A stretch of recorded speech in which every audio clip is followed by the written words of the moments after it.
I think we can good to go, sir. Ranjit ji. Yes, yes. Friends, a very happy Independence Day to all of you. Uh, just to start off, I would congratulate all the members for the laying of foundation stone of Ram Janmabhoomi. Hope we'll get to see a very good temple construction in Ayodhya. Friends, I also pray that everybody is good in this COVID scenario. Coming to today's webinar, we have Ranjit Kumar Agarwal ji with us on new code of ethics.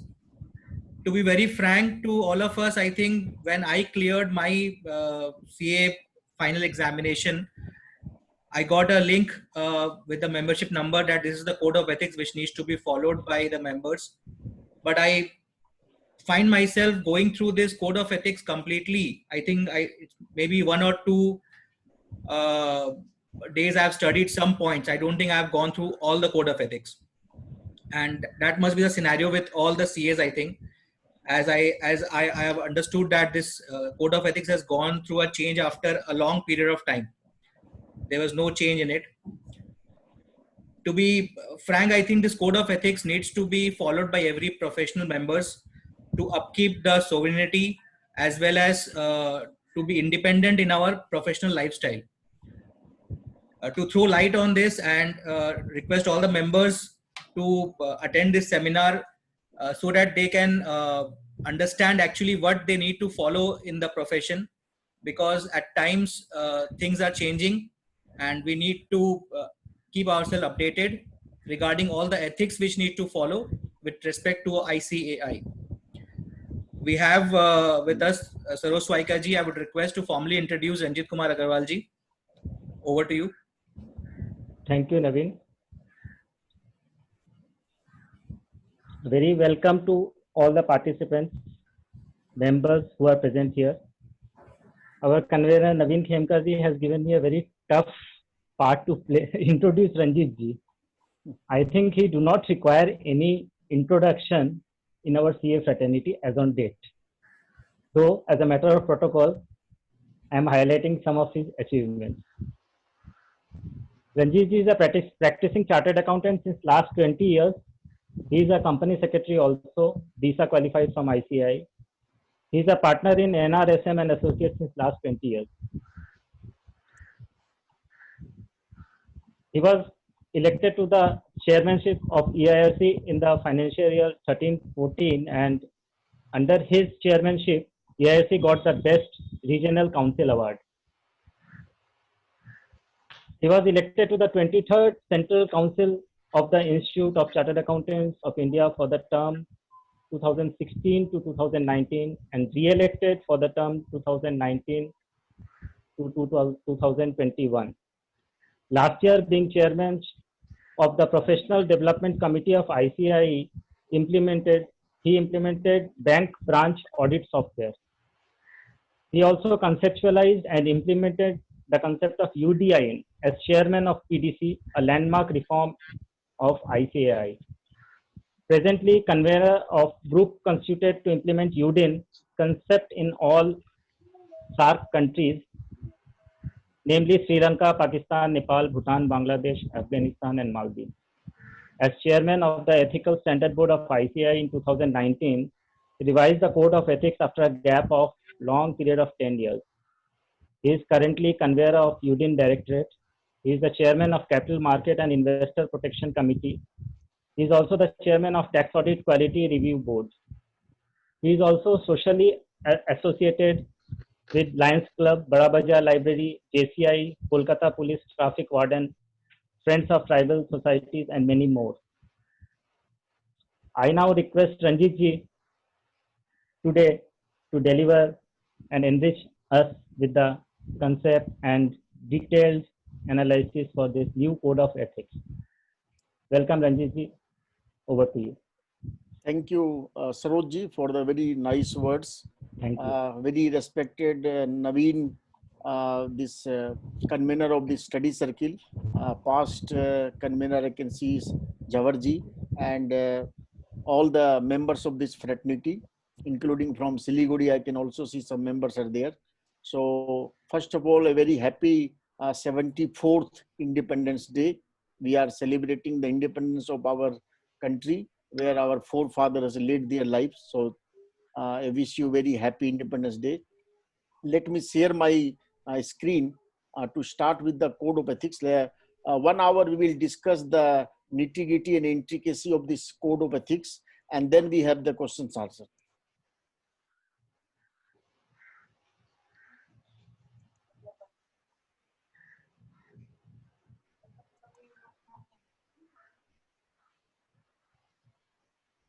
Is it visible to everybody?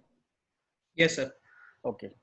So, friends, this code of ethics, you might be aware that a member of the institute, whomsoever, if you are a member of the ICI, then you are mandatorily required to comply all these act and regulations, C Act regulations, various accounting auditing standards, guidance note, technical guide, and various council decisions come out by the institute from time to time. And the most important part of this council guideline is code of ethics. So when this code of ethics, code of ethics is not a something new thing which we are deliberating. Code of ethics is by birth, and from the civilizations, the mankinds are following the code of ethics. From Ramayana, Mahabharata, so many places this code of ethics concept is there. But when institute started in 1949, when it took long year, till 1949 to 1963, almost 14 years, the institute thought after 14 years, there must be some paper in black and white where we can formally formulate the some piece of paper where the members can practice the pronouncement given by the council, and that was the code of conduct. So when this Mr. President was R.C. Cooper in 1963-64, he has conceptualized this code of ethics, and he said while introducing this concept in the council that in the larger interest of the institute, the council exhorts all members to search their heart and consider whenever in doubt, and thereby assist towards the maintenance of high principle of professional conduct established by the council. These were the opening remark by Mr. R.C. Cooper in 1963-64. So when we say ethics, so ethics is basically a state of mind, and our code of ethics says whenever you are confronted with the two situations, something is legal but not ethical, then in those situations our conduct says that you should not follow those kind of principles which are even though legal but not ethical. And ethics is a lawful but very awful. And why we are called professionals? Number one, because we have our code of ethics, and number two, professionals does not work for the personal gain always. We are not a businessman or other person who are just giving for the profit and loss. We are called professionals because our primary objective is to work for the society, stakeholder, government, and our personal gain becomes secondary and the stakeholders gain become primary. And that's why we are called professional, because huge responsibility has been cast on the professional. And that's why whenever you sign a simple piece of paper becomes an authentic document. Because of your signature, that paper becomes authentic. And that's why we are called a professional. These are the two fundamental difference between a professional and a general citizen of this country. 1963-64 Code of Conduct was first introduced in the council. 2001, this Code of Conduct was renamed as a Code of Ethics and it was revised. Then 2009, which was the Code of Ethics till 30th June 2020, we have aligned our Code of Ethics with the International Code of Ethics, which is called ISBA.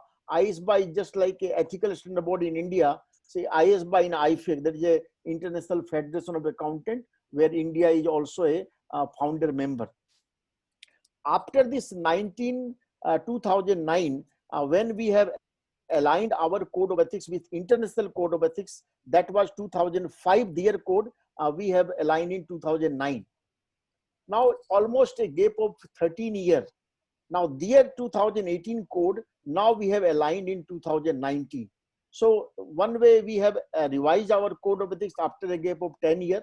And secondly, their 2018 code, we have aligned in 2009. Earlier, we have aligned only 2005. So 13 years after their international code, we have aligned. But what is the objective of International Code of Ethics, Indian Code of Ethics? There are many provisions in our Code of Ethics which are more stringent than International Code of Ethics. In a world, there are 130 accounting body. There are 130 countries where chartered accountancy bodies are there, and they all have their code of ethics. India has also their own code of ethics, but all their 130 country has their international code of ethics alignment also. But in our country, like statutory auditor cannot become internal auditor in the same year. You cannot charge fees based on contingency or percentage basis with some exceptions. We have our management consultancy service. We have our advertisement guideline, website guideline, logo guideline, directory guideline. All these guideline or provisions are not there in any part of the world. And that's why in many areas, our code of ethics are more stringent than, like till last year, a chartered accountant in our country not supposed to write the books of account, but internationally there was no such restriction. Till last year, they have revised their code. Now a CA cannot write the books of the account of the same audit client. So internationally, these codes are very liberal, but in our India, we have more stringent than other countries' code of ethics. But what are the repercussions if you don't follow the code of ethics? We have part 2, schedule 2, clause 1, which talks about non-adherence to the council guideline, circular, announcement is a professional misconduct. And code of ethics is a council guideline. And that's why if you don't follow the code of ethics, it's a professional misconduct. Globally, as I told you, there are 130 countries out in the world which have their code of ethics. So globally, all the country has code of ethics based on 5 fundamental principles: integrity, objectivity, professional competence and due care, confidentiality, and professional behavior. Every country has formulated their code of ethics based on their 5 fundamental principles. These are the pillars based on which we have schedule 1, schedule 2, 34 clauses. All these are framed keeping in mind these 5 fundamental principles.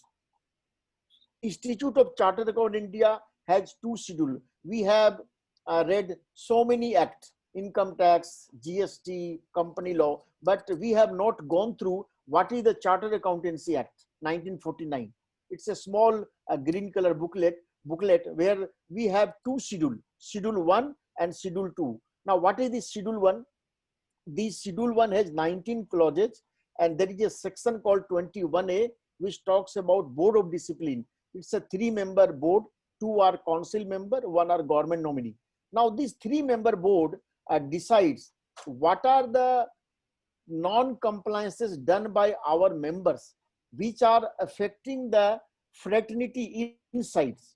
Like you have taken non-member as a partner, or you are sharing the fees with the non-member, or you are involved in advertisement guidelines, solicitation work, advertisement work. You are not communicating with the previous auditor. You are charging fees based on percentage.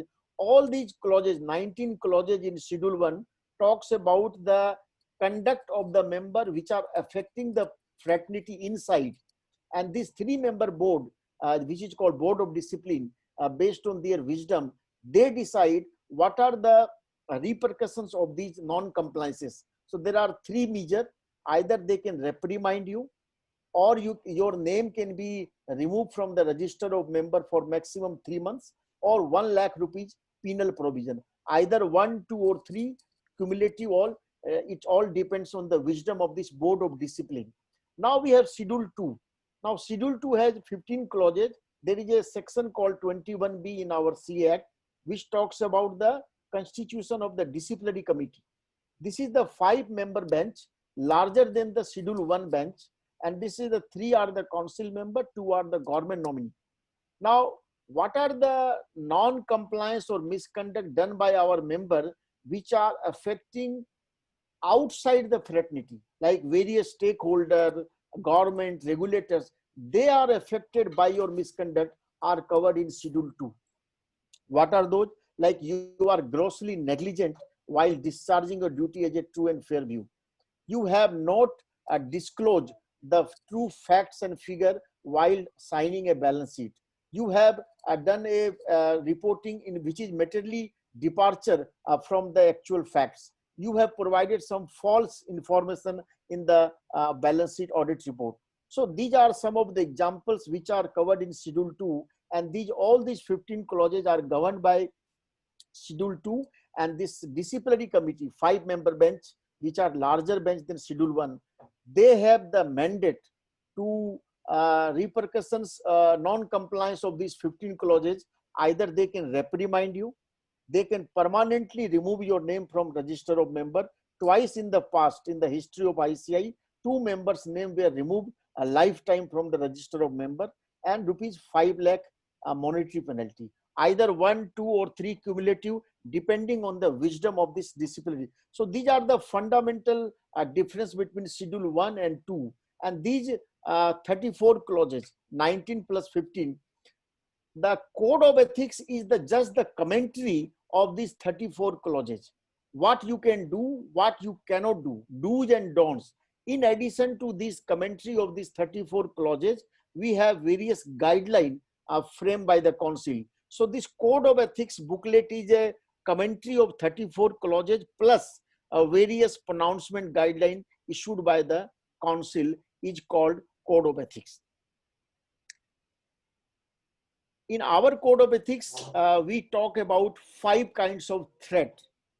Now, what are these threats? While discharging your duty as a true and fair view, we come across or encounter 5 kinds of threats in our professional life. What are these threats? These are the self-interest threat, self-review threat, advocacy threat, familiarity threat, and intimidation threat. We will discuss one by one these threats. What are these threats? As far as self-interest threat is concerned, suppose you are quoting a tender document, you are responding to a tender document in which you are quoting the fees, which are such a low fees that you yourself are aware that while quoting these fees, you are not able to justify the compliance of the various accounting auditing standards while discharging your duty as a true and fair view. You are aware this fees you cannot justify, still you are quoting these low fees. This is the called self-interest threat. You have 20-30 years long relationship with your client, and your client and you both family are going to holiday together. This is also an example of self-interest threat. You have purchased some joint property with the client, is an example of self-interest threat. You have taken loan or given loan with some limitation, like earlier it was 10,000, now it become 1 lakh rupees. If you are taking the loan or giving a loan, is also the example. There are so many examples, but these are some of the examples I'm saying. These are the examples of self-interest threat. Then there are self-review threat. Suppose you have developed some system or a software to a client, and now the reports generated by this system, you are auditing the same client.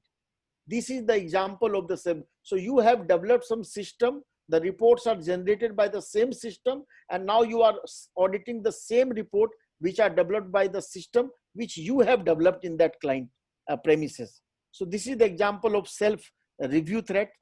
Then it's a advocacy threat. Advocacy, like suppose one of the section provision clause, your client is affected, and now you are lobbying to the government or legislature to remove that particular clause, section, or this para, so that your clients who is affected can be relieved. So this is the example of advocacy threat. When the institute or a professional body or association represent, that is a different issue. But individually, if you are taking some of the affected clause which are affecting your client and now lobbying with the government, is called advocacy threat. Then we have a familiarity threat. Now you want to do the audit of a company in which your spouse is a CFO or CEO or in a senior positions. Your one of the partner has resigned and joined a company in a senior position, and now you want to do the audit of that same company, is a examples of familiarity threat. On Holi, Deepavali, birthday, celebration, anniversary, you are getting substantial amount of gift from your client, is an example of familiarity threat. In a seminar, Views Exchange now approaching their member to bring some sponsorship. And now the member of the Views Exchange is approaching their audit client, please give the sponsorship in our seminar, is also an example of familiarity. Because once you are accepting the sponsorship from your client, then you cannot be independent while discharging your duty. We have many examples of PSU Bank where the central auditors are approaching the PSU Bank to give the sponsorship. And in one of the cases, it was noted by the PSU Bank that on the request of the central statutory auditor, these 5 lakhs rupees sponsorship were given to XYZ. Now this came in the knowledge of the audit committee, and then it was decided that this is the example of the familiarity threat. A auditor cannot ask for seminar sponsorship in a company where he is doing the audit. Then long association liable. So these are some of the examples of the family intimidation. Like you have accepted Holi, Deepavali, birthday, anniversary, some expensive gifts from the client, and now the client is threatening you that if you qualify my report, then I will make it public that you have accepted some gift from me. In a bank audit, manager is insisting, if you qualify this account NPA, I will not give you account audit next year. Although he does not have any power, but they pretend that they will not give you. In many companies, you will find the management threaten the auditor, if you qualify the report, I will not give you the other work, other non-audit work which are permitted to be done by CA. So these are some of the examples of the intimidation threats. So 5 kinds of threat is mentioned in our code of ethics. Now, what are the way out, how to deal with these threats? So our code of ethics says it's a very comprehensive decision or solution this code of ethics gives. In the code of ethics says, in all these 5 kinds of situations, if you know all these threats in advance and you are in a position to reduce this threat or eliminate these threats to acceptable level, then this solution is there. Then this problem is not there. These threats are not there. So our role as per code of ethics, we should try to bring this threat to the acceptable level. Now, what can be the acceptable level? How you can reduce or eliminate? Or the code of ethics safeguard says either you can try to reduce this threat, or you can take the opinion of your alma mater, like in this case ICI, or if you are not able to do that, then you have to withdraw from the assignment. Now, how to bring this threat to the acceptable level? Like, suppose there is an example of in Holi, Deepavali, substantial amount you cannot take, you should not take. In SQC1, there is a condition that 7+, we will discuss later. There is another example, like suppose a company has invited you to attend the board meeting in Goa. You are an auditor and you have been appointed to attend the board meeting. Now you want to take your spouse along with you in that Goa meeting. Now there are 2 situations. If the client is paying the expenditure of your spouse, then this is the threat. But if you are giving yourself, you are bearing the expenditure of your spouse, and then you are taking along with her to the board meeting, then you have reduced this threat to the acceptable level, and you can attend that board meeting with your spouse, provided you are paying the expenditure of your spouse. So these are the examples and solutions have given in our code of ethics. And if you see the NFRA order, this ILFS case, you have seen 3 different orders are there. All these 5 kind of threats, code of ethics, international code of ethics, are mentioned in detail, because we are not confined to accounting and auditing standards. These kind of threats, code of ethics, international code of ethics, are also interlinked passing a order whether the CA has done his job properly or not. Then we have one very important issue like rotation. Now, how you can be independent while discharging your duty? We have seen so many of cooling off period is there. After 4 years, you cannot be the auditor in the bank branch audit or central auditor, 3 years plus 3 years. 139(2) also talks about rotation of partner or firm, 5 years for partner, 10 years for firm.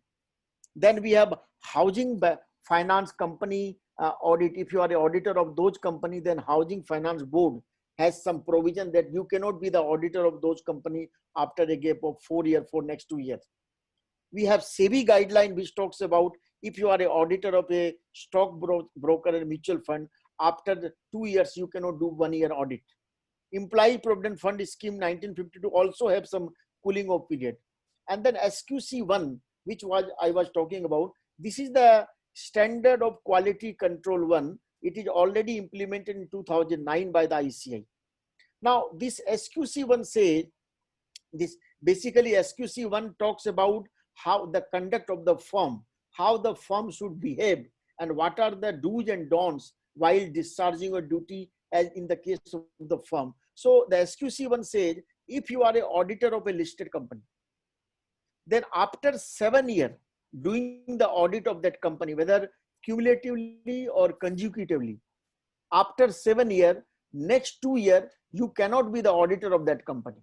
So 2 year cooling is mandatory if you are an auditor of a listed company. So 7 plus 2, after 7 years, 2 year. So what is the solution? Should you resign? No. The SQC1 also says in those situations, after 7 years, if you have done an audit of a company, of a listed company for 7 long years, then in the 8th and 9th year, you should not be the auditor of that company, but your other partner, if it's in the case of the firm, your other partner can be the audit partner for next 2 years. 8th year and 9th year, the audit engagement partner will be your another partner. And from 10th year onwards, again, you can come back.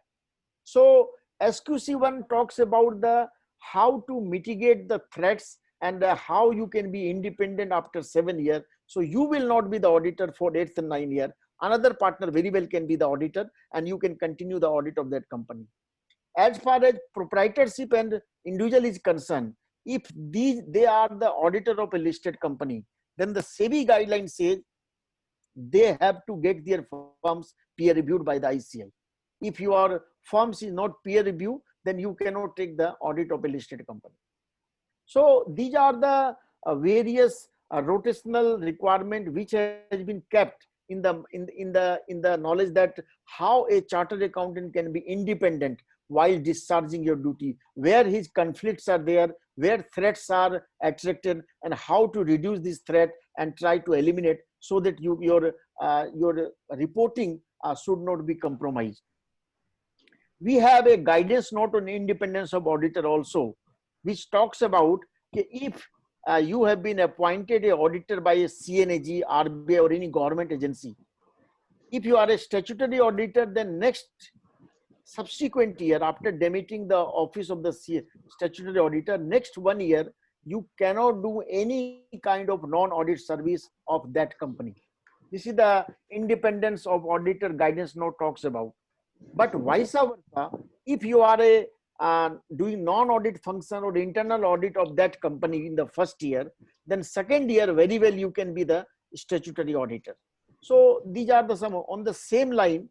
In our code of ethics, we have also said that if you are an independent director in a company, and after demitting the directorship of that company for next 2 years, you cannot do the audit of that company. So these are some of the examples which the council has formulated while discharging a duty as a independent auditor, and these guidance notes are there in the public domain. Now we will discuss some of the provisions of this new code of ethics. Friends, till 30th June 2020, we have our 2009 code of ethics. In 2009 code of ethics, there was a part A and part B. Part A talks about the what are the international ethical code which we have aligned with our Indian code of ethics with some carve out are covered in part A. Now we have made this part A as a volume 1. The same code which are the international code of ethics, now which we have revised and aligned till 2018 as per our suitability of the Indian law. Domestic provision has been covered in part A. Now we have renamed as a volume 1. There are domestic provisions, various council guideline, various commentary on the 34 clauses are covered in part B, which we have now renamed as a volume 2. And now this year, first time, we have also come out with a case law referencer, 1949 to 2019. Whatever council or a disciplinary committee has decided in favor of or against of the member on particular issue has been compiled in volume 3. These are 484 selected cases, important selected cases. And the best part of the volume 3 is that these case law has been divided as per various schedule, various clauses and various subject matter. Like suppose you want to know what are the decision of the disciplinary committee in non-communication with the previous auditor. So it's although in a search mode also, if you type non-communication with the previous auditor, all the 20, 30, 40 case law are decided by the disciplinary committee will come to your table.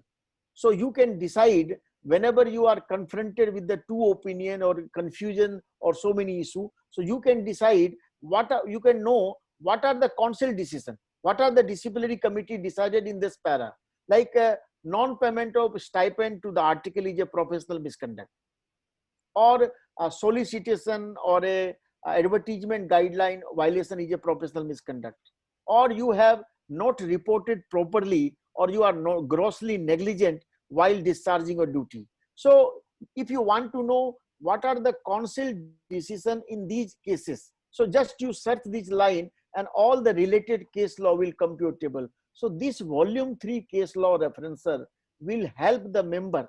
It will be a very effective tool and help our member to discharge their function and know the opinion and decision of the council in that particular situations which you are encountering. So this volume 3 will help our member in a great way. All these 3 volumes are now in soft copy, freely available, freely downloaded from ICI website, ethical website. All these 3 volumes are there. You can download any point of time. Now, what are the new provisions has come in our new code of ethics? A new provision we have put which called administrative service. Whenever when you are doing an audit of a client, and in that same client, there are some mechanical routine or normal course of operations are there. And this administrative service says, if you are assisting your client in the normal mechanical or routine professional work, where professional judgments are not required, only collecting the historical data and with the consent of the client, uploading or giving to the other regulatory authority is called administrative service. And you as an auditor has been permitted to do all these services, which was not expressly written earlier in 2009 Code of Ethics. Like you were doing the doing an audit of a client and you are doing the income tax work, filing of the returns. These were you are doing. But apart from that, nothing was written in our Code of Ethics, whether you can do it or not. But now we have written expressly in this new Code of Ethics. So what is the repercussions? Now you are doing an audit of a company, the ROC return, income tax return, GST return, TDS return, all these returns of that same client, you as an auditor can file with the consent of the client. There is no any violation of the management services. These are not considered as a management services, and you have been permitted to do all these works, which was not expressly mentioned earlier. So what will happen? We have in our institute, there are 90,000 firms. Out of these 90,000 firms, 72% are proprietorship and 27% are 10 partners and below are less than 10 partner firms are 27% firm. So 72 plus 27, 99. 99% firm of the 90,000 are below 10 partners in our institute. So this administrative service provision will help these 99% firm to discharge their work very efficiently. So these will help the SMP CA firm, they of the same client, they can do all these kind of work. So this is already effective from 1st July 2020. In taxation service, whatever you are permitted is permitted. One new provision had come, if you are an auditor of a listed company, which we call PI, public interest entity, then the valuation work of that company you cannot do as an auditor. This new provision come, or you can represent your client where amount is very disputed, amount is very substantial. So beyond court, like NCLT and beyond, or otherwise also CA were not allowed to do that, but the code of ethics, beyond court you cannot represent your client if the amount is substantial. So but because of this pandemic, this taxation service, whatever changes had come, has been deferred for the time being. A new provision which was very debatable had also come, which talks about your single client audit fees. If it exceeds more than 15% of the total fees of your firm of the last 2 consecutive years, then this fact, this aspect, you have to disclose. Just you have to disclose this fact to the client from whom you are getting more than 15% fees of your total firm fees.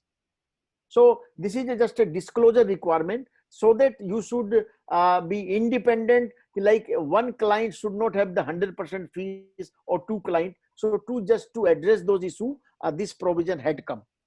Earlier, we had a provision which is called self-regulatory measure, where your total firm fees, one client fees cannot more than 40%. So that provision, in that case, that was a complete ban. Your one client fees cannot be more than 40% of your total firm fees. That was the provision till 2009. So that provision we have repealed, and this 15% clause says you can have this audit, but that fact you have to disclose. There are some exceptions, 5 lakhs rupees, audit of the government, PSU, bank, these were not covered in that 50% calculation. But because of this pandemic also, we have also deferred this provision for the time being. So this provision is not applicable right now. A very important provision has also come, which talks about NOCLAR, non-compliance with. Now, if you remember, we have SA 250, Standard of Auditing 250, which talks about financial compliance of the laws and regulation while discharging your duty as an auditor. This is also already from 1st April 2009. So when you are doing an audit of a company, if you come across the non-compliance of the financial laws, then it is your duty to report these facts to the management. So this was that SA 250. Now this NOCLAR says, in addition to the financial law, any law, if in course of the audit, if you come across the non-compliance of the any law by that company, and if you come across, then you cannot say, I don't know. That fact has to be reported to the management. This is the called NOCLAR. So any law means like environmental law, money laundering, terrorist financing, insider trading. There are so many non-financial law also, like the company has gone to insolvency and you are not aware. But in course of audit, you came to know, oh, the company has already gone to insolvency. So these facts has to be brought to the knowledge of the management, which is the fundamental things of NOCLAR. One more important point of NOCLAR is this provision is equally applicable to the member in industry. So now the beauty of this law is that, suppose you are a auditor of a company. In that company, there are many chartered accountants working, and these chartered accountants are aware of some of the non-compliance in that company, but they are not bringing these facts to the knowledge of the management or the auditor. Then this NOCLAR says, if it was found that the chartered accountant working in a company were aware of some non-compliance of the law by that company, and they have not brought to the notice of the management or the auditor or the regulator stage wise. They have given 3 stages. First, you bring to the notice of the management, then the auditor, and then the regulator. So if they fail to do so, then those CA in industry will also be guilty of professional misconduct.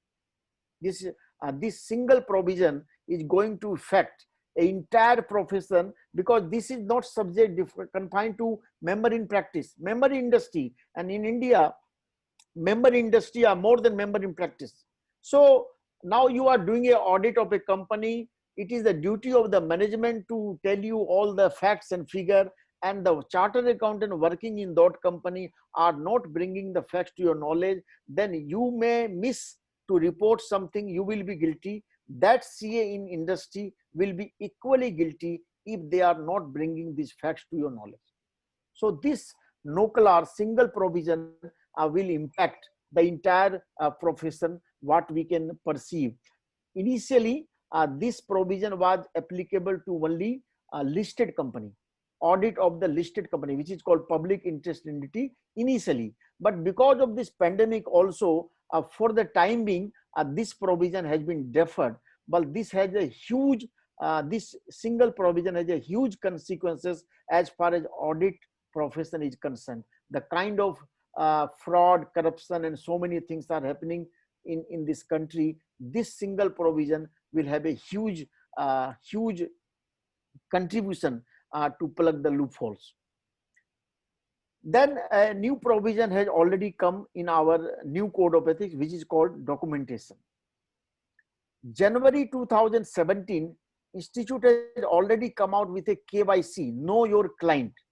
The Institute said in 17 that while doing the audit of any client, your working paper file, the first paper of that file must have the KYC, know your client. There are some particulars of the client, name, address, how do you know him, some one para about the working of the clients, all these figure, address, telephone, mobile number, all these things has to be recorded and put as a first paper of the audit working paper file.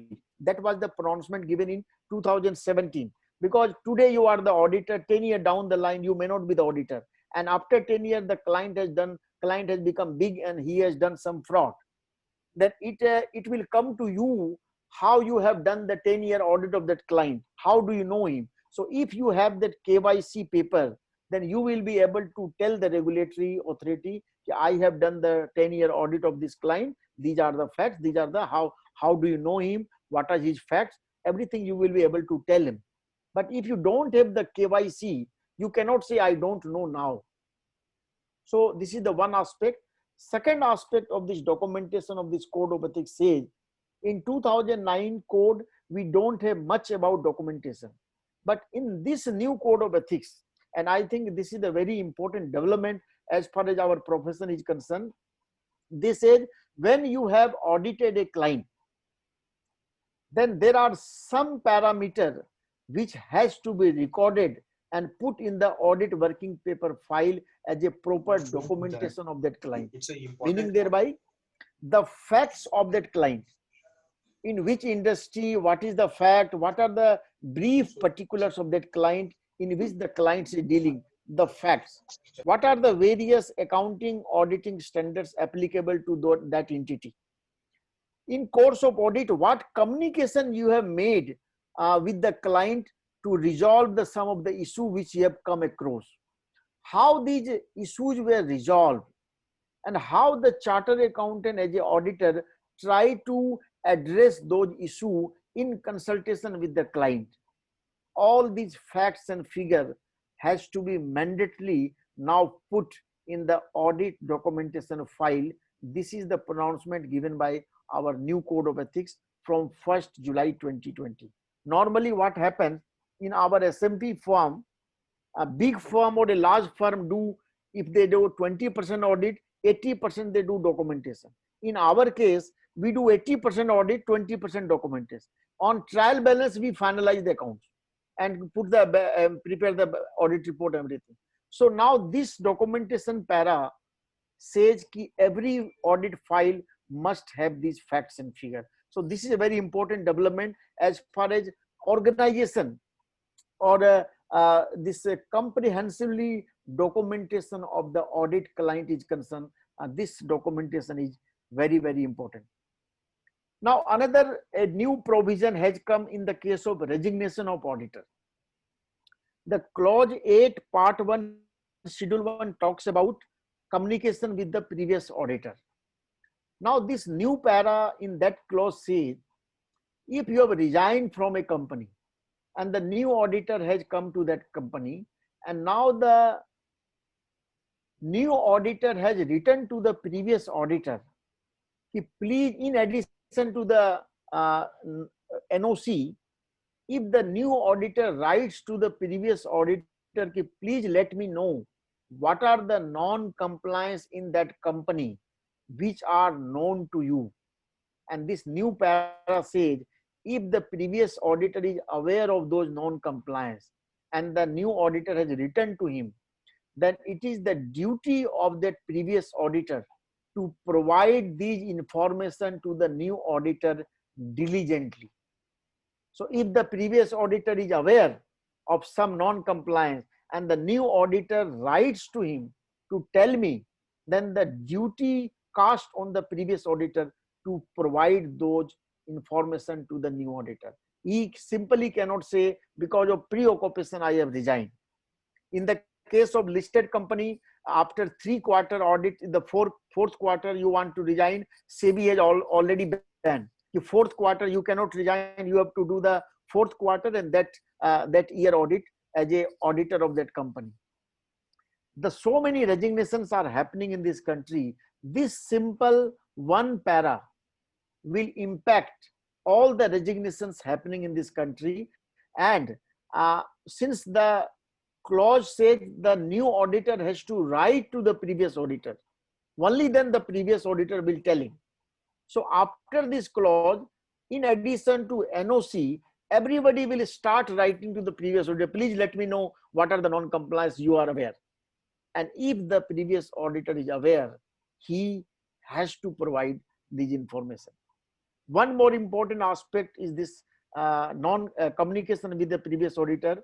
Right now, there are registered AD, personal delivery of the letter are there.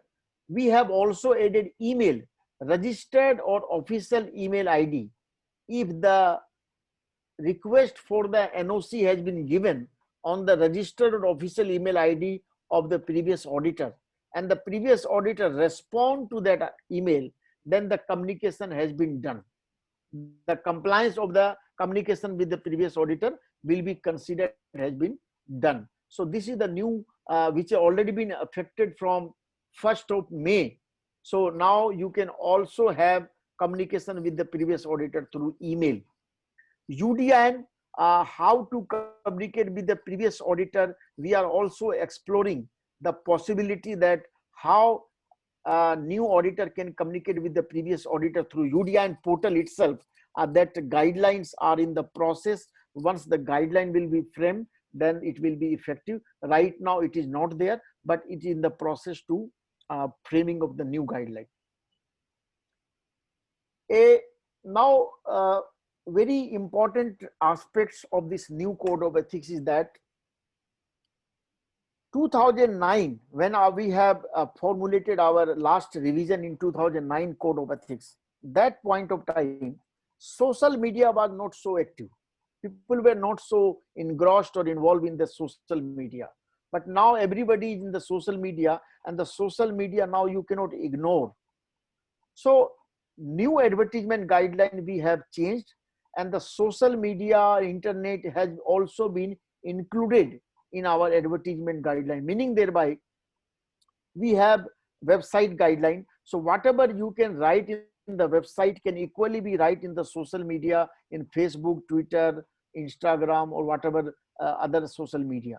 So this is the one. Second, whenever you are making a presentation in the seminar or a debate or a TV debate or Facebook debate, from mentioning of the firm name was not allowed earlier.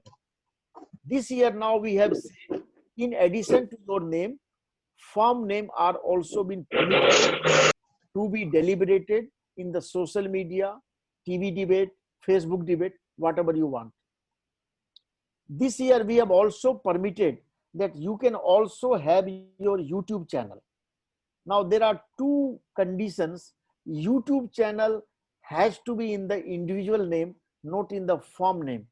And the link of the YouTube channel, you cannot yourself advertise in the various social media to please invite the people to please come and visit my YouTube channel, because that is the called the push marketing and pull marketing. So we are allowing the pull marketing, not the push marketing. So you have the channel, anybody wants to come, that's fine. But you yourself cannot say, this is the link, please come and visit my channel. So YouTube channel to disseminate the various knowledge is permitted to the individual member, and the marketing is restricted with some rider.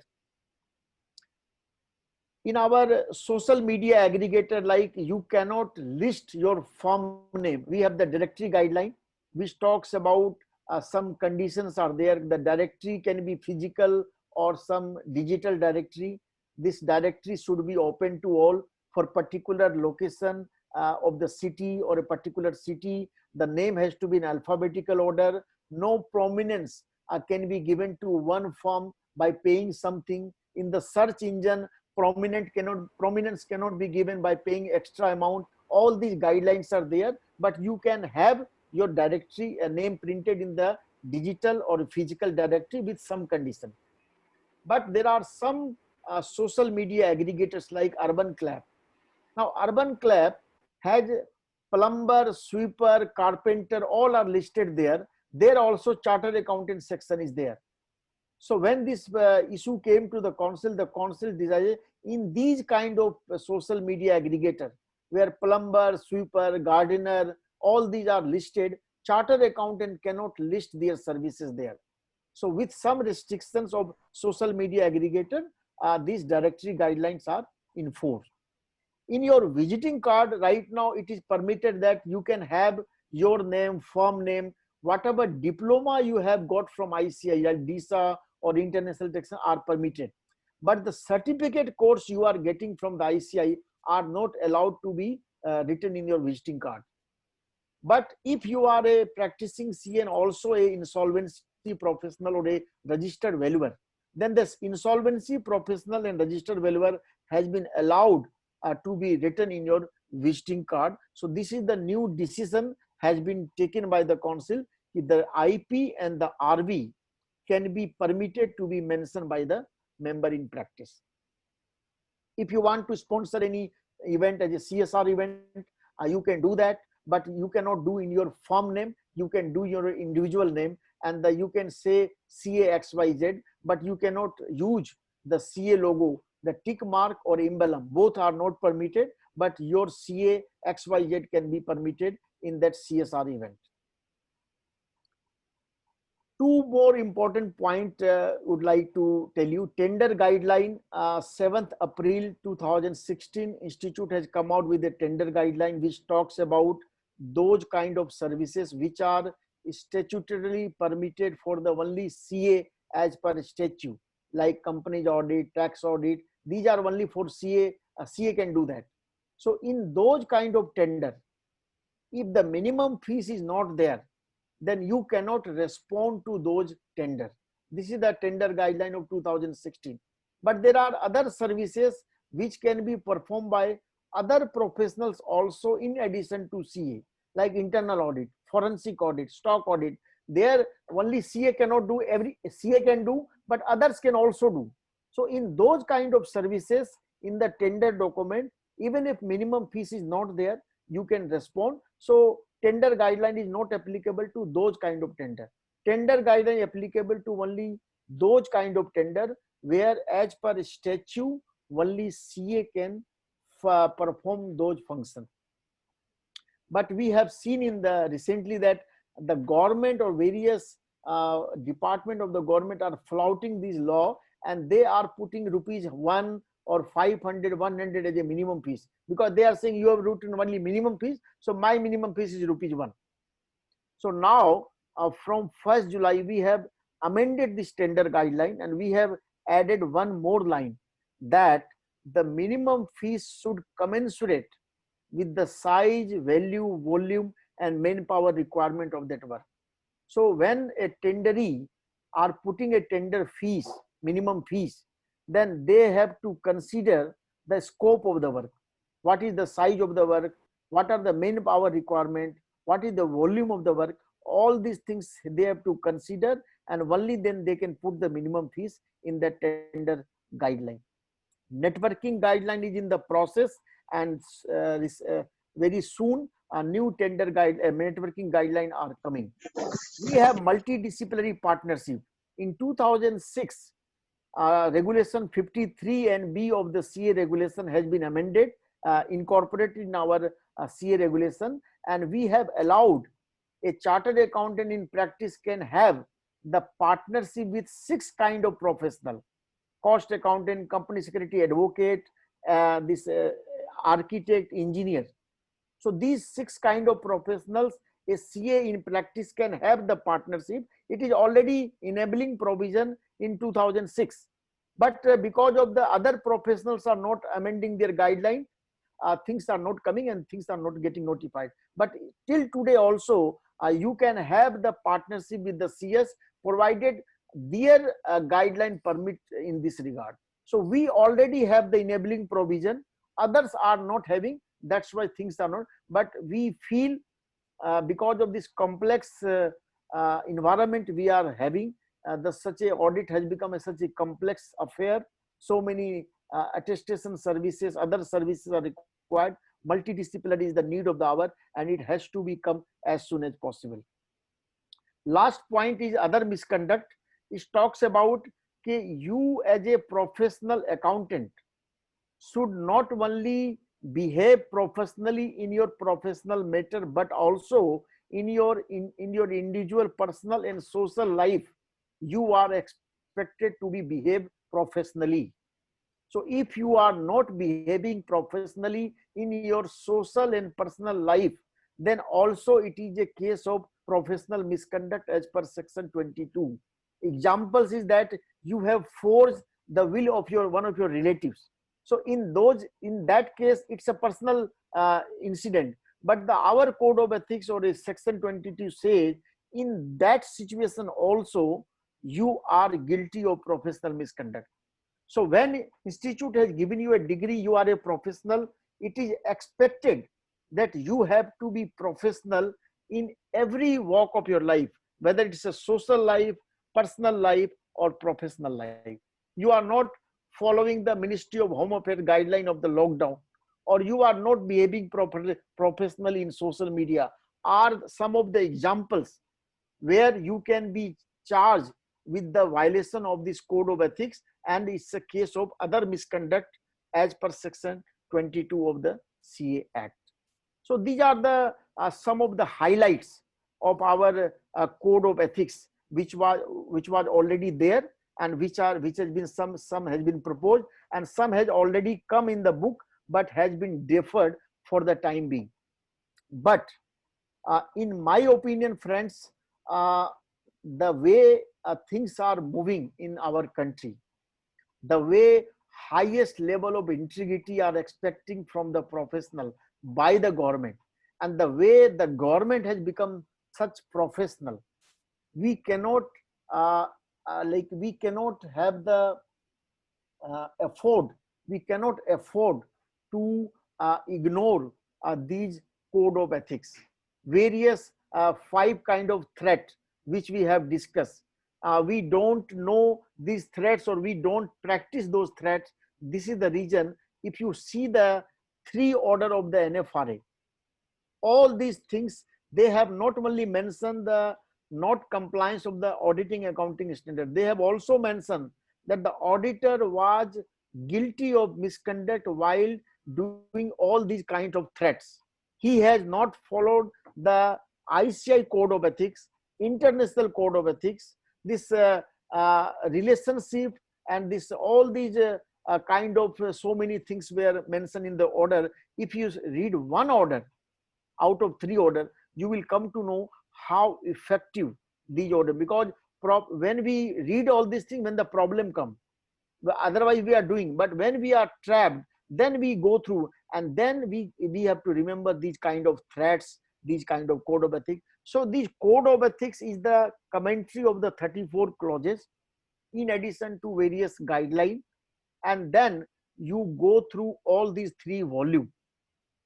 And if you practice these ethics, then the institute says, there is a Supreme Court order also which talks about that even if you have done some mistake, and you have done those mistakes as per the pronouncement or publication given by your alma mater, that is ICI, then this is a protective shield to you. The Supreme Court has said in that situation, even if you have done mistake and that mistake is as per the publication or pronouncement given by ICI, then you cannot be held guilty.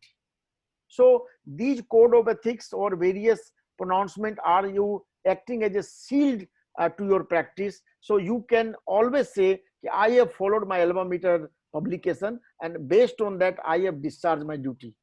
Maybe some mistakes are there, but this is as per the publication of the ICI. So these code of ethics publications should be followed in a letter and spirit, and this will help you to protect yourself whenever you are discharging a duty, and whenever you are unfortunately trapped in any kind of situation which are affecting your professional and personal life. So these are some of the highlights. We can take the questions if any questions are there in this regard. Thank you very much. Ranjit ji, I have one question. Yes, sir. Suppose a client has given some work on contract, and that contractor has taken all the books of accounts, all the papers, and he has not sending those papers to the client, and the client has gone to even to the High Court. High Court has appointed arbitrator between these 2 things. The papers are not there, and the balance sheets are due to these papers are pending since 17, and since 17 balance sheet has not been filed, 17, 18, 19. So ROC has also removed the name of the company from the registrar of firm's name. So if suppose now we want to do the audit on the available papers, whatever is available, then what type of notes you should give, and how to report?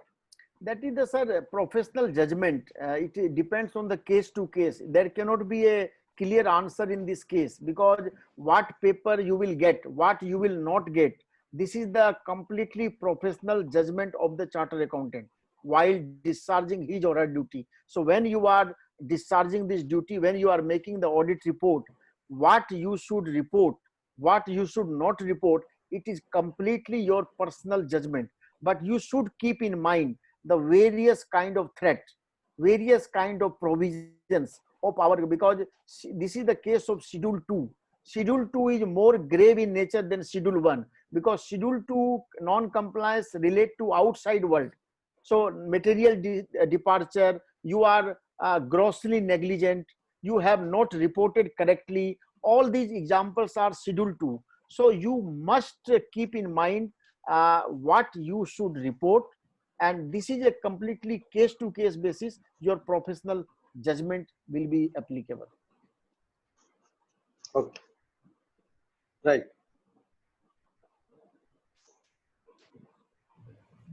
So someone was asking just to repeat the names of the 3 NAFRA orders said by Dharmendra Maluji.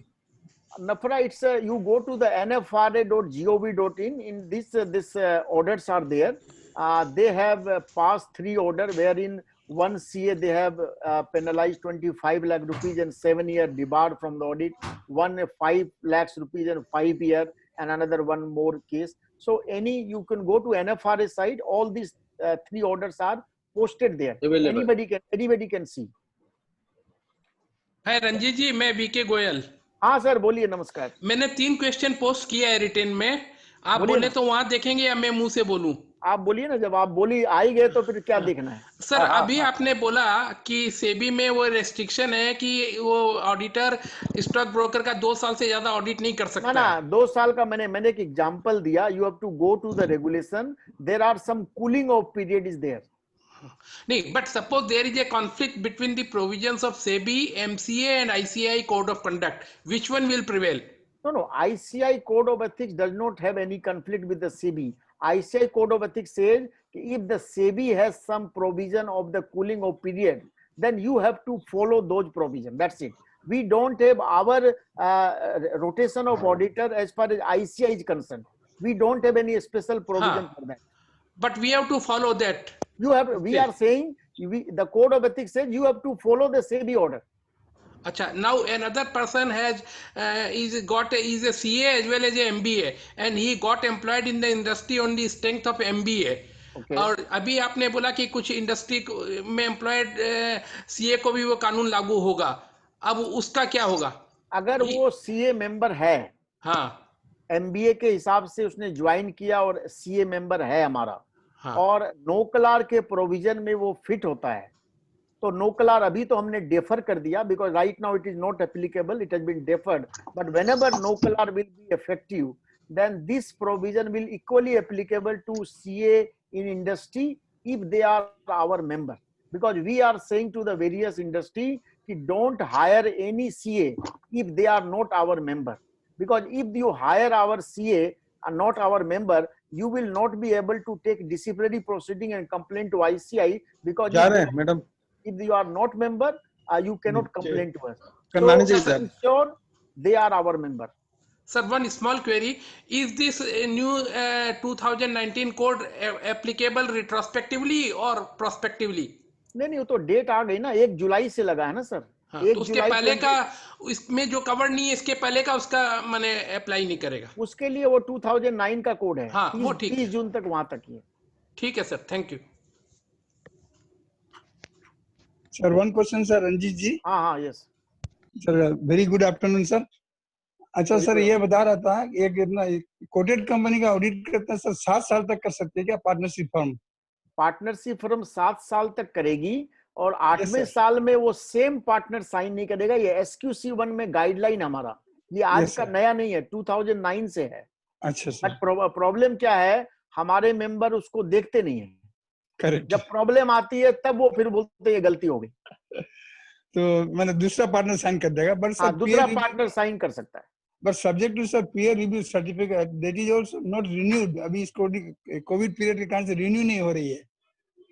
अभी का तो हमने कुछ exemption भी दिया है peer review का, लेकिन अदरवाइज पीयर रिव्यू तो करना ही पड़ता है लिस्टेड कंपनी के केस में. सर्टिफिकेट सपोज एक डेट एक्सपायर हो गया, बट रिन्यू के लिए वहां से कोई भी मैंने इंस्टीट्यूट से कोई नोटिस या चिट्ठी वगैरह आई नहीं.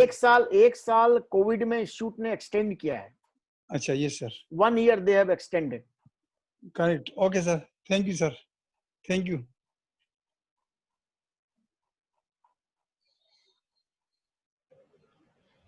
Sir, just one question from my side. As you have said that regarding quoting of fees by a member, if it is below the standards, then he can be, it's a self-threat basically.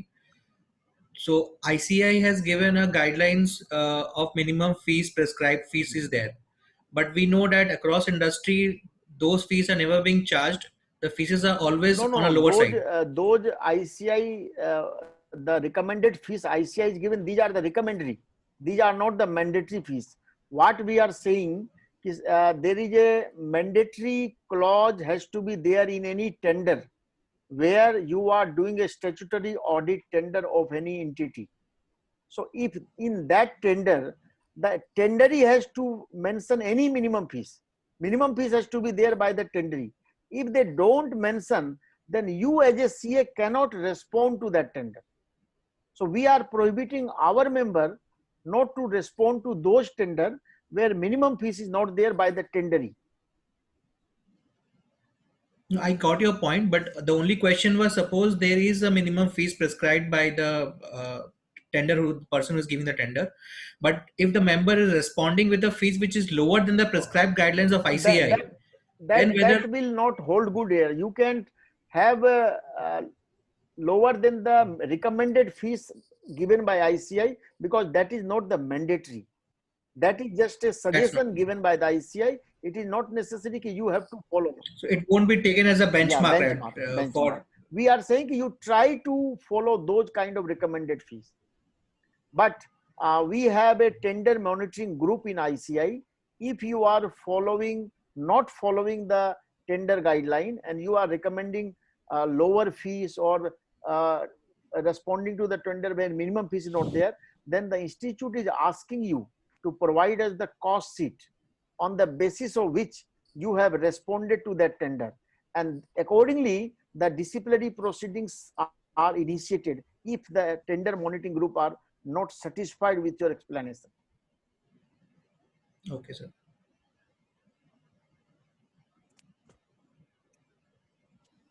So I think we have almost covered. There is no further questions.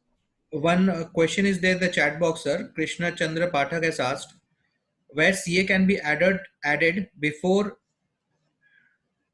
Name on the name. Before nameplate affixed in building. Nameplate, your personal name with the CA can be mentioned. Firm name is not allowed. You can always always at your home.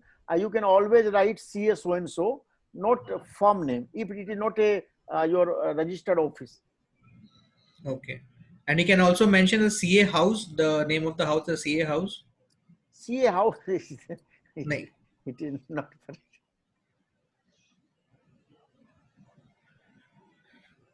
Pathak ji पूछ रहे हैं क्या? अग्रवाल जी question Yeah, और पाठक जी पूछ रहे हैं क्या ये? Yeah, Krishna Chandra Pathak ji. Agarwal जी हाँ जी. मैं बोल रहा हूँ वो जो एजुकेशनल क्वालिफिकेशन कार्ड में छपाने के लिए आपने लिखा है, हाँ. अगर मान लीजिए कि आप वो डिप्लोमा बोल रहे हैं, जैसे कोई एडवांस डिप्लोमा किसी यूनिवर्सिटी से मिला है, तब इंस्टीट्यूट की गाइडलाइन में तो था कि educational degree can be printed. नहीं, उसमें क्या है मैं आपको बताऊं. उसमें यह है कि जो एजुकेशनल डिग्री आपने इंस्टीट्यूट से परमिशन में ली है, जैसे मैं CSB हूं, तो मैंने 112 नंबर फॉर्म भर के इंस्टीट्यूट से परमिशन लिया था. लेकिन अगर आपने कोई डिग्री कर ली और इंस्टीट्यूट को बताया ही नहीं, तो that degree you can not mention, number 1. और वी हैव MRA और MOU with various professional institution outside the country, जैसे CPA है और इंग्लैंड एंड वेल्स है. वो सब डिग्री भी आप लिख सकते हो, प्रोवाइडेड इंस्टीट्यूट का उस कंट्री से MRA है, तो वो भी हम परमिट करते हैं कि आप ये देख लो कि इंस्टीट्यूट से उसका टाई अप है, तो अगर है तो आप लिख सकते हो. Within India from a recognized university. Hello. Within India from recognized, provided you have taken permission from ICI to do that course. Even after finish. हाँ. आर्टिकल्स कंप्लीट होने के बाद करेंट, तब उसके बाद कोई प्रॉब्लम नहीं है. आर्टिकलशिप के बाद आप कभी भी करो, दैट इज नो इशू. वही मेरा कहना है. हाँ, वो अलाउड है. हेलो. हाँ जी. हाँ पाठक जी बोलिए. अच्छा रंजीत, हम एक घर बना रहे हैं न्यू टाउन में. हाँ, उसका हम लोग चार्टर्ड नाम रखना चाह रहे हैं. हम लोग 4-5 मेंबर हैं उसमें. हाँ, उसका चार्टर्ड CA हाउस नाम. CA हाउस आप नहीं लिख पाएंगे सर. तो CA का मतलब कोई थोड़े जानता है कि चार्टर्ड अकाउंटेंट ही होगा. ये कोई थोड़े जरूरी है कि बने. तो फिर आप क्यों पूछ रहे हैं? नहीं, इसीलिए हम मेंबर हैं हम लोग, इसलिए कर रहे हैं, इसलिए पूछ रहे हैं. नहीं भाई, आप लोग डिसिप्लिनरी केस में बैठे हो. नहीं, उसमें आप फिर पूछिए मत. अगर आप उसका इंटरप्रिटेशन कुछ और ले रहे हैं तो वी हैव नो इशू. ना, एक्चुअली हम लोग 4-5 घर के मेंबर हैं जो CA हैं, वही हम लोग बना रहे हैं. मतलब हमारा कोड ऑफ एथिक्स बोलता है कि आपके घर में आप CA KC पाठक लिख सकते हैं. CA भवन, CA परिवार, ये सब अलाउड नहीं है. लेकिन आप बोलते हैं कि CA का मतलब CA नहीं है और कुछ है, तो लिखिए, हमें क्या करना है. ठीक है, चलिए, तब कोई बात नहीं. तुमने बाद में तुम कंप्लेन करेगा तो कुछ नहीं होगा ना, इसलिए पूछ लिए. चलो ठीक है. जाएगी प्रॉब्लम तो आपके पास ही आएगी. चलो ठीक है. चलो, okay, thank you Ranjit. So one more question was there. Before gaining the membership of ICAI, if a student is there who is pursuing some other courses also, and जैसे CS भी उसका हो गया या cost accountant भी हो गया है, but he has not taken membership from any of the institute, he has taken membership from ICAI. उस केस पे can he put up all the professional degrees in his visiting card because he has not filed 112? तो जब वो उसकी degree लिया ही नहीं है तो लिखेगा कैसे? नंबर 1. डिग्री क्वालिफिकेशन तो है ही सर उसके पास में. He is not member of cost accountant और ICWI, बट वो उसके पास मार्कशीट और क्वालिफिकेशन तो है ही. हाँ, तो मार्कशीट और अगर उसने आर्टिकलशिप पीरियड में वो कोर्स किए हैं तो 112 नंबर अगर आपने नहीं भरा है तो आप उसको नहीं, क्योंकि हमें नहीं पता है कि आपने आर्टिकलशिप प्रॉपरली करी है या नहीं करी है. आपने जो टाइमिंग ऑफ आर्टिकलशिप है उसका वायलेशन किया है नहीं किया है, इसीलिए वो 112 नंबर फॉर्म जब तक आप भर के नहीं दोगे आपको वहां लिखने को नहीं मिलेगा. And can it be done in current scenario sir? Current to scenario regularise, मतलब अगर किसी का ऑलरेडी डिग्री है और किसी ने आर्टिकलशिप पीरियड में 1 हाँ, अभी फिलअप आप नहीं कर किया सकते है. हो. 112 नंबर उसका कुछ पेनल्टी है और आपको एक्सप्लेन करना पड़ेगा कि that point of time the timing was not clashing with the articleship period. All these explanation you have to given. Okay.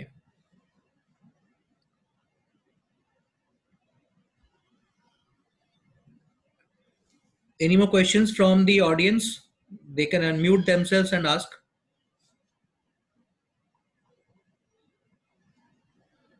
नहीं सर, मेनी थैंक्स, धन्यवाद देना रंजीत जी को.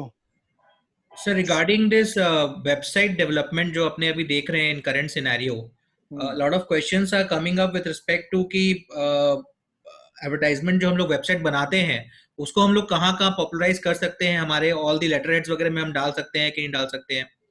प्लस जो डिजाइनिंग वाला पार्ट है उसके लिए तो I think there is specific guidelines given on the code of ethics part. We have our website guideline, और वेबसाइट गाइडलाइन में क्या आप दे सकते हो नहीं, ये सारी गाइडलाइन में लिखा हुआ है. एक वो वेबसाइट का नाम आप अपने विजिटिंग कार्ड इस सब में मेंशन कर सकते हो. There is no bar, but there is a confusion as far as advertisement is concern. लोग बोलते हैं कि आप एडवर्टाइज नहीं कर सकते. मैं बोलता हूँ आप एडवर्टाइज कर सकते हो. हमारे यहाँ एडवर्टीजमेंट गाइडलाइन का प्रोविजन है, clause 6 and 7 of the part 1 schedule 1, वो आप पढ़ लें. उसमें हमने एडवर्टीजमेंट अलाउ किया है subject to some rider.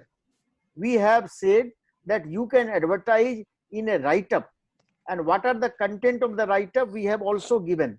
Name, address, partner, article, services you are providing, all the number. But there are two conditions. The write-up should not be exceeding the font size of 14, 1/4 से ज्यादा font size नहीं होगा.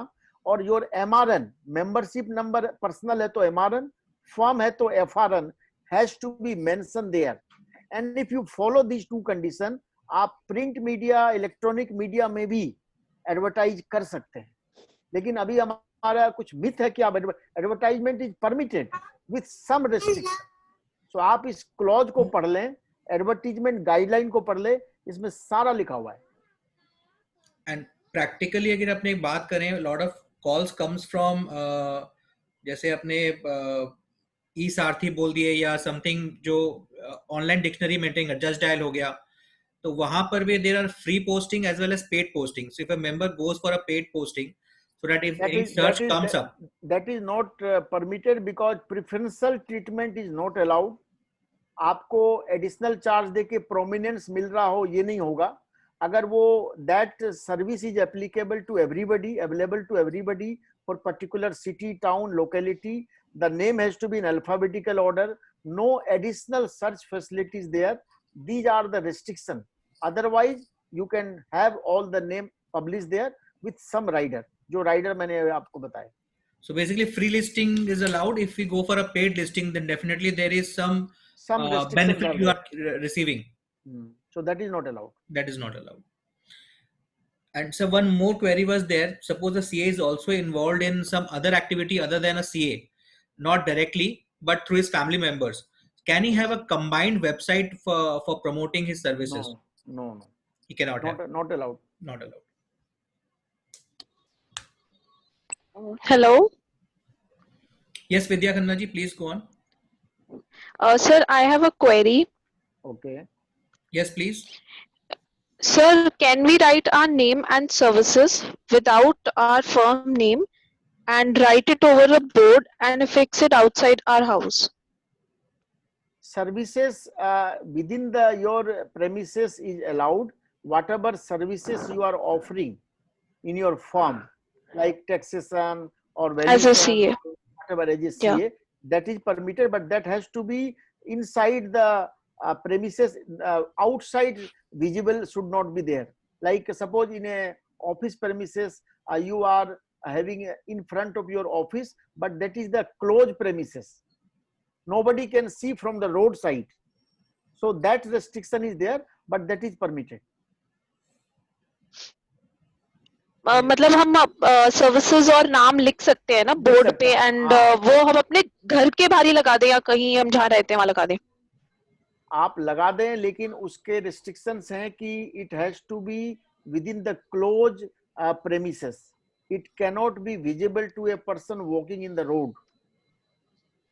So basically we find across when we move across to gullies और जाते हैं तो building के बाहर में find a board of a doctor or an advocate. उस तरीके से सीए अपना नाम नहीं लगा सकता. ना वो परमिसेबल नहीं है. Okay, thank you sir, thanks a lot. Very good evening to everyone. Sir, this is Gaurav this side. Sir, I have two query. First, sir, कुछ लोग मिलके अगर कुछ सर्विस दे रहे हैं तो वेबसाइट में पोस्ट करके अपना काम कर रहे हैं. वो बोलते हैं जैसे मैं एक सीए हूँ तो मुझे एज ए मेंटर या कोई भी चीज़ वो वहाँ पे शो करना चाहता है, तो वो करके हम मेरे को उससे कोई प्रॉब्लम हो सकती है? नहीं, उसमें क्या है, ये जो it is called aggregated services where online services are provided by the third party while putting the name of the professional. So in those cases they cannot display the contact detail of you. They can only say that the services can be provided by the professional CA experts, but the contact detail and the name should not be disclosed, and they can directly communicate with you by the participant or the website server. But your name, address, everything cannot be put there. We can provide these services through XCA or YCA. These kind of prominence cannot be given. Simply details अगर कुछ post करना चाहते हैं तो वो कर सकते हैं क्या हमारा इस? Okay, one more question sir कि जैसे हमारा अपना पार्टनरशिप फर्म है और हम अगर कोई कंपनी में मेरी कोई फैमिली अगर डायरेक्टरशिप कर रहे हैं तो हम उस कंपनी का अगर कोई क्लाइंट है उसको ऑडिट सर्विस प्रोवाइड करने में हमको कोई प्रॉब्लम हो सकती है? हम उस कंपनी के क्लाइंट को, राइट, उस कंपनी का क्लाइंट से आपको there is no, suppose they are providing management consultancy या business consultancy service through private limited company where my father और mother is a director, then हम उनके क्लाइंट को ऑडिट कर सकते हैं, ऑडिट सर्विस प्रोवाइड कर सकते हैं या नहीं कर सकते? No, you have to first, there is a company, this 141 section of the Companies Act also says whether you have any directly or indirectly control or interest of the holding company, subsidiary company, joint venture. एक तो पहले आपको वो part देखना पड़ेगा. And as far as this query is concerned, if your relative is providing the consulting service and you want to do the audit of that company, so that also the conflict of interest provision is there, that you have to see properly, because 20% substantial interest, there are two, three provisions are there, and this relative definition as per AS 18 and other Companies Act are also required. All these parameters you have to satisfy, only then you can go ahead. Okay sir, thank you. Ranjit जी, एक मेरा question है, थोड़ा सा brief करिए. जैसे हम लोग share का काम, trading, simple trading, future option, commodity trading, ये सब कर सकते हैं क्या? सर इसमें ऐसा है कि इसमें एक क्लियर, ये बहुत कॉमन क्वेश्चन है, क्लियर इश्यूड का है कि chartered accountant in practice cannot be involve in other occupations as per regulation 190 of the CA regulation. CA जो प्रैक्टिस में है वो कोई भी अदर ऑक्यूपेशन में इन्वॉल्व नहीं हो सकता है. अब इसमें कुछ एक्सेप्शंस हैं, जैसे आपने कहा शेयर का, तो अगर आप हाउ टू नो कि आप अदर ऑक्यूपेशंस में है या नहीं है, तो इसका एविडेंस जो है आईटीआर से मिलेगा. इफ योर आईटीआर सेज कि income from business and profession of the share, that is not permitted. But if your ITR says capital gain और income from other sources, so that is permitted. So your ITR will decide whether you are involved in other occupations or not. Number one. एक इसमें HUF का भी issue आता है कि HUF, you have formed a HUF and you want to do the business of the HUF as a कर्ता in addition to you are a practicing CA. So in that situation also, if you are a practicing CA and involved in the day-to-day operation of that HUF, that is not permitted, even though that business has been inherited from your forefather in that HUF, even though you cannot be involved in day-to-day operation of that HUF. नहीं तो sir HUF में तो जैसे और भी members होते हैं तो वो इन्वॉल्व होंगे, उनको आप इन्वॉल्व कर, जैसे आप सपोज आपको ये एस्टेब्लिश हो गया कि signing of the chequebook, voucher, writing of the letter, mail use कर रहे हैं, ये सब आप अपना ही कर रहे हैं, तो आप डे टू डे में इन्वॉल्व हो गए ना, तो ये सब एस्टेब्लिश कैसे होगा कि आप इन्वॉल्व है या नहीं है, ये आपको प्रूव करना पड़ेगा। मतलब बिजनेस ऑपरेशन से मतलब नहीं, अगर हम डे टू डे चेक वेक भी साइन करें नहीं कर सकते हैं आप नहीं कर सकते, बिकॉज आपका सेक्शन बोलता है कि जो सीए इन प्रैक्टिस है अदर बिजनेस कर ही नहीं सकता है। सर इसका मतलब वाला बिजनेस, हाँ बोलिए सर, इसका मतलब एचयूएफ का कर्ता हो ही नहीं सकता कोई सीए। एचयूएफ का कर्ता हो सकते हैं आप, बट आपको एस्टेब्लिश करना पड़ेगा कि you are not involve, that onus is up to you, जो कि डिफिकल्ट है सर एस्टेब्लिश करना। नहीं तो डिफिकल्ट तो मतलब प्रोविजन तो यही है, अपने आप प्रोविजन तो यही है। Thank you sir. Sanjeev here, do you mean that इस केस में अगर एचयूएफ के, again going by the ITR, अगर एचयूएफ के आईटीआर में कोई बिजनेस इनकम नहीं है तो then that practising CA can also be the acting karta और the active member of the HUF, is that what you are trying to say sir? No no no, HUF की तो ITR अलग होगी। बिल्कुल sir, we are talking about your individual ITR.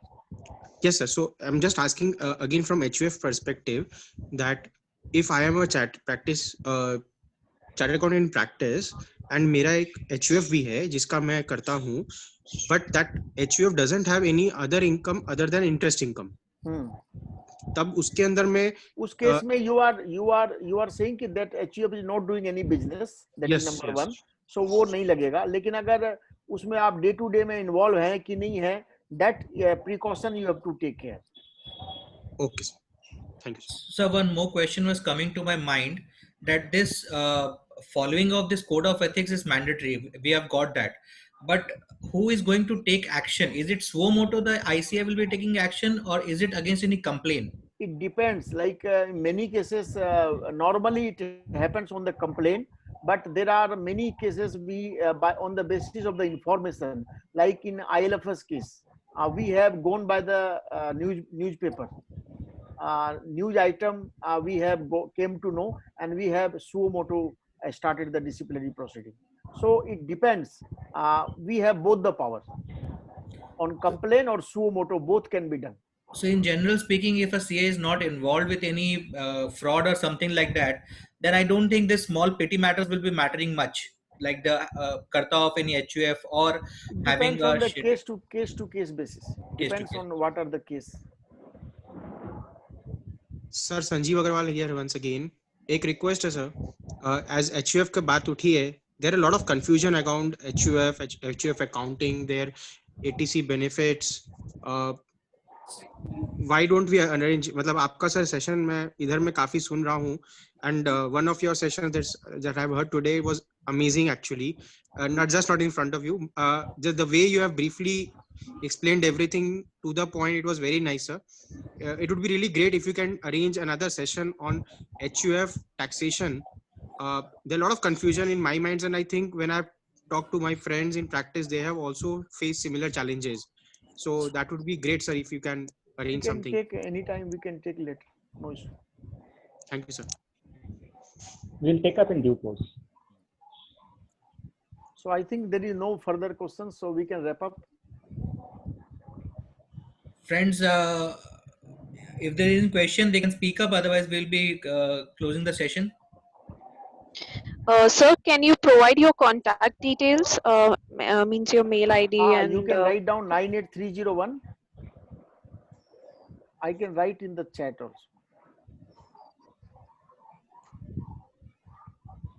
Hello, yes Krishna Chandra ji. हाँ, मैंने एक chat box में question डाला है। हाँ बोलिए ना, आप बोल दीजिए। हाँ, if a CA partner is forced by senior partner to join the meeting, if even after knowing his illness, and after that meeting, CA partner is hospitalized and lost his life, whether senior partners are liable for professional misconduct? फिर से बोलिए sir, फिर से बोलिए. If a CA partner is forced by senior partner to join meeting, if even after knowing his illness, and he has joined the meeting, and after meeting he has hospitalized and lost his life, Okay. whether senior partners who forced the meeting to attend the meeting are liable for professional misconduct? Force which meeting? Any client company meeting or firm meeting? No, partners, chartered firm. Partners meeting. Yeah. CA firm's meeting. Yeah. He forced him to please join, and after that he got He expired. was hospitalized. He's hospitalized, and after that he lost his life. It is a matter of that investigation, like what prompted this casualty, whether only meeting or some other issue or some. But it's a matter of now investigation. As you know, he was suffering from COVID-19. Yes, and due to that period, even he was suffering from fever and such a characteristic of COVID-19. Some senior partner have forced to join the meeting. Okay, and after 2 days, he was hospitalized and lost his life. We have provision of other misconduct, as I told you, section 22 is there, so that can be that has to be seen. What circumstances which you are narrating right now, or the detail has to be seen, because the case can be filed by filing form 1, 2,500 rupees. The case can be filed in a disciplinary. Now the disciplinary committee will take his detailed paper and everything, and then on his wisdom they can decide. Okay, thank you, Ranjit ji. Sir, one more question: that anybody CA coming up with any defaults from any other side, where he's supposed to report? As you said, he needs to file a complaint by filing a fees, or is there any general recommendatory complaint? No. In our institute, the case will be registered if you are filing in a prescribed form with prescribed fees. So there is a form 1 with 2,500 fees. If institute will not receive these two things, then the case will not be registered. Complaint will not be registered. So just writing a letter or a mentioning in the email, the case will not be registered, provided the form and the fees are received by the ICA. So if a member is coming across some irregularities, as you said, in no complar cases, wherein he is an employee of a company and he finds out some irregularities are there. So he just need to inform. He don't want to spend something by making a complaint. So is there any procedure with respect to that, so that he can be relieved from this code of ethics part? No, that he has done his duty. Who will inform? The CA has to inform, na, as per the code of ethics. If he comes across any that reporting requirement, he has to inform to the management. There are 3 layers. First, he has to tell the management. If he is not agreeable to the auditor, if he is not agreeable to the various regulatory authority where this non-compliance is affecting, it can be SEBI, it can be NFRA, it can be ROC, any regulator. It's not mandatorily required to inform ICAI. He can inform other. ICAI role will come later. Okay. So, friends, I think there is no more query. We'll be wrapping up the session. I request CA Saroswaikar ji to sum up the meeting and give a vote of thanks to Ranjit ji. Thank you, Naveen, for offering me to offer a vote of thanks. Ranjit ji, I thank you very much for your deliberation in detail, which has helped us a lot. It has opened our eyes, and the analysis of the questions, answers, and various provisions of this new code of ethics was not known to us in detail as you have explained. You have dealt with all the questions in detail and explained in a very lucid manner. I thank you on behalf of News Exchange and everybody present here. I also thank all the participants who are present here for attending this session. I also thank our convener Naveen Khemka and other members to coordinate this wonderful session. Thank you. And once again, I wish you all a happy Independence Day. Be safe. Thank you, everybody. Thank you very much, everybody. Happy Independence Day to everybody. Thank you very much. Request all the members once again to kindly download the soft copy of Code of Ethics and request to kindly go through once so that all the clauses are there in your mind and can be followed in your practice. Okay. Thank you. Thank you. Thank you all.